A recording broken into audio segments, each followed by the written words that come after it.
ஆனால் இந்த காலங்களிலே வசனங்கள் தவறாக பிரசங்கம் பண்ணப்படுகிறது, மாற்றி பிரசங்கம் பண்ணப்படுகிறது. ஜனங்களுக்கு இதமான வார்த்தைகளை பிரசங்கம் பண்ணுகிறார்கள், ஜனங்களும் அதைத்தான் கேட்க மனதாயிருக்கிறார்கள். ஆமென்.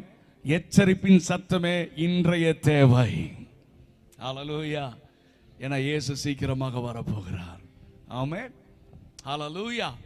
கவனிங்க. ஆனா முதல் பிரசங்கம், இதை புசிக்காதே, புசிக்கும் நாளில் சத்தமா சொல்லுங்க, சாகவே சாவாய்.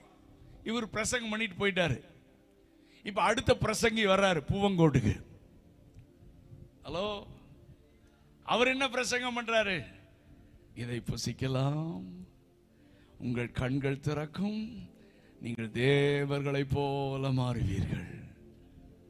நம்பாள் முதல் பிரசங்கத்துக்கு அல்லேலூயா சொல்லாதவன்